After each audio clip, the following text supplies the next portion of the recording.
ഇത്തിരി നേരത്തെ പോകട്ടെ. അയ്യോ അത് വേണ്ട. അതെന്താ പിന്നെ അരച്ചോണ്ട് നിൽക്കാണ്ട് പണിയിടാം. കല്യാണം കഴിഞ്ഞ് പുതുമോടിയല്ലേ മേശരി, അവര് വർത്താനം പറയട്ടെ. കെട്ടിയോനും കെട്ടിയോളൊക്കെ അങ്ങ് വീട്ടില്. ഇവിടെ മര്യാദക്ക് വേല ചെയ്തോളണം, മനസ്സിലായോ? ഒന്ന് വേഗാവട്ടെ.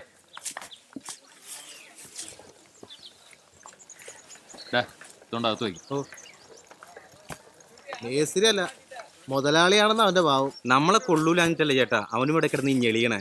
വേഗമാവട്ടെ, മിണ്ടാതെ പണിയെടുത്തോ, അല്ലെങ്കിൽ വായു തെറിയാക്കേണ്ടി വരും.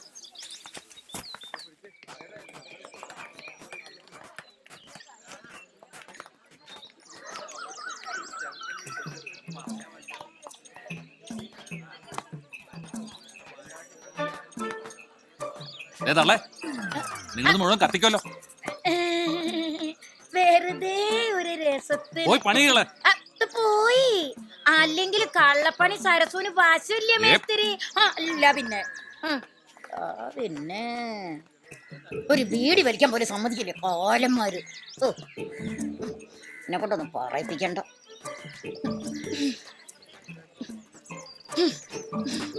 എന്താ സര ചേച്ചി ഒരു മന്നിപ്പ്? തൊട്ടും തടവി ഇരുന്നാ മതിയില്ല. പണിയെടുക്കാൻ നമ്മൾ തിരക്കുണ്ട്, കൂലി കിട്ടും ഒരു കുറവുമില്ല. ഓ വലിയ പണിക്കാരി എടി, നല്ലോണം വേല ചെയ്തിട്ട് തന്നെ അടി ഞാൻ കൂലി കണ്ടാലും അറിയാ. അതല്ല തങ്കെടുത്തി, ഇന്നലെ മൊന്തി ചാരായത്തിന് കെട്ടുവിട്ട് കാണുകയല്ല, അതായി മന്ദത. എന്റെ കെട്ടും വാങ്ങി തന്നിട്ടാണോടി ഞാൻ ചാരായം മോന്തുന്നത്? വേണ്ടതിനും പറഞ്ഞിട്ടുണ്ടല്ലോ, പ്രായം ഞാൻ നോക്കത്തില്ല. അറിയല്ലടി വേണ്ടത്, മോന്തം നോക്കി ഒരു കൊട്ടു കൊടുക്കടി. അതാ വേണ്ടേ. ഇങ്ങോട്ട് വാടി. ഇവിടെ പ്രശ്നം? ഇതന്നെ പ്രശ്നം. എന്നെ കാണുമ്പോ ഇവളുമാർക്ക് നാവിനൊരു കിരികിരിപ്പാണ്. ഒരു കാര്യം ഞാൻ പറഞ്ഞേക്കാം, മിണ്ടാതിരുന്ന് പണി ചെയ്തോളണം, ഇല്ലെങ്കിൽ ചവിട്ടി ആകാൻ പുറന്നിരിക്കും ഞാൻ എല്ലാത്തിനും. അങ്ങനെ പറയ മേസ്തിരി. നോണയും ദൂഷണം പറഞ്ഞ് വെറുതെ ഇരുന്ന് കൂലി വാങ്ങിക്ക സത്തുക്കള്. മതി മതി, പറഞ്ഞത് നിങ്ങളോടും കൂടി ചേർത്താ. അണ്ണാ ഞാൻ ലേശം വൈകി, പണിക്ക് നിന്നാട്ടെ. ഇതൊരു പതിവായ ബുദ്ധിമുട്ടാവും. ചിലക്കത് പോടി. അതെന്താ മേസ്ത്രി, ഒരു പന്തി രണ്ട് വിളമ്പ്. തള്ളയുടെ അല്ലേ മോള്, മയക്കാൻ നല്ല വിരുദ. അതേടി എന്റെ മോള് തന്നെ. അവൾക്ക് ഇത്തിരി തൊലിവെളുപ്പ് സാമർഥ്യമൊക്കെ ഉണ്ട്. അത് കണ്ടിട്ട് അസൂയപ്പെട്ടിട്ട് ഒരു കാര്യം കേട്ടോടി ചൂലേ.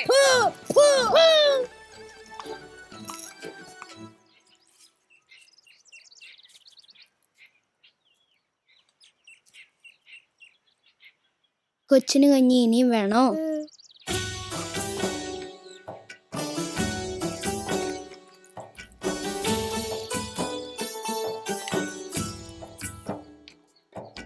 കഴിച്ചോ ചേച്ചി, പിന്നെ കഴിച്ചോളാം.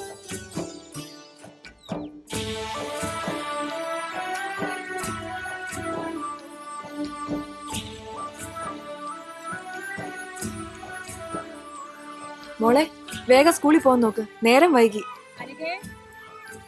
അമ്മേ ടീച്ചർ വന്നു.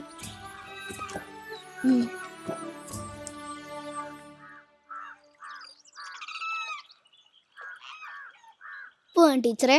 എങ്ങനെയുണ്ട് ടീച്ചറെ ഇവളുടെ പഠിത്തം? എല്ലാറ്റിനും ഒന്നാമതാ. ഇവളെ കണ്ടു പഠിക്കാനാ മറ്റു കുട്ടികളോട് ഞങ്ങൾ പറയാറ്, അല്ലേടി? പോട്ടെ അമ്മേ.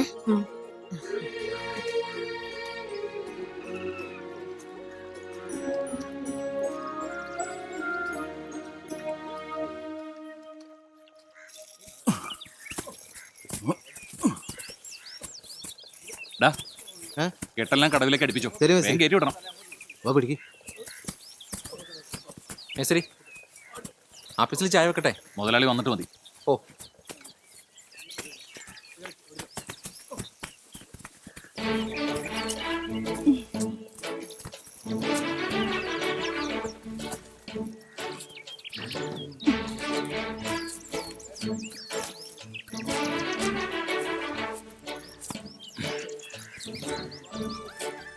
ഞാൻ നിനക്ക് ചില വിട്ടുവീഴ്ച ചെയ്യുന്നു മൊത്തത്തിലൊരു പരാതി ഉണ്ട്. പറയണൂര് പറയട്ടെ, എനിക്കൊരു പേടിയില്ല, നിങ്ങൾക്കുണ്ടാ? ഓ പിന്നെ പേടി, ഒന്ന് പോവാൻ പറയടി. എനിക്ക് സ്നേഹം തോന്നുന്നവരോട് ഞാൻ ഇത്തിരി സ്വാതന്ത്ര്യം കാണിക്കും. അതിൽ ആർക്കാ ഇത്ര കേടെന്ന് ഞാനൊന്ന് നോക്കട്ടെ. മോനെ,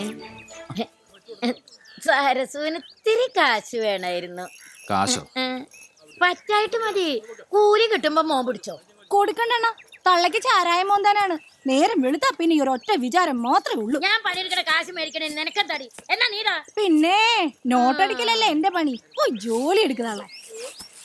അതെ, ഒരു തുള്ളി മോന്തി ഇല്ലെങ്കി ആകെ ഒരു ഏനക്കേടാ. അതുകൊണ്ടാ പറ്റായിട്ട് എടുക്കുന്നില്ല. കൂലി തീർക്കുമ്പോ തന്നാ മതി. മോൻ മനസ്സാക്ഷിയുള്ളോനാ. ഇടയ്ക്ക് വീട്ടിലേക്കൊക്കെ ഒന്ന് വാ മോനെ. നമുക്ക് എന്തേലും ഒക്കെ ഇങ്ങനെ മിണ്ടിയും പറഞ്ഞു ഇരിക്കാലോ. തള്ളേനെ കൊണ്ട് തോറ്റു. അന്തിയായ തള്ളക്ക് ഒരു വെളിവും ഉണ്ടാകുകയില്ല. ഞാൻ ഒറ്റയ്ക്കാണെന്ന ഒരു വിചാരവും ഇല്ല. ആൺതുണയില്ലാത്ത വീട്ടില് സത്യം പറഞ്ഞ പേടിയാ.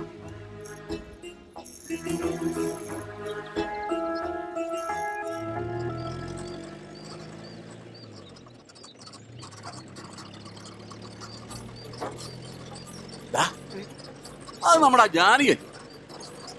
ആ ശരിയാണ് മുതലാളി. ഇവളൊന്നും ശരിക്കും മിനിങ്ങിയിട്ടുണ്ടല്ലോ.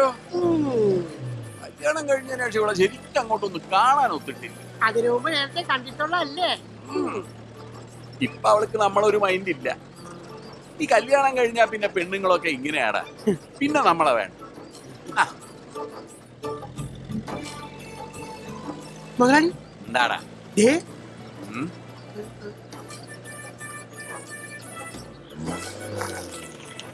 നീ വണ്ടി തട്ടി എവിടെ പോയാച്ചും വരുവാ? കടയില്. ആ സുഖാന്നോടി കൊച്ചേ. ഓ എവിടെ?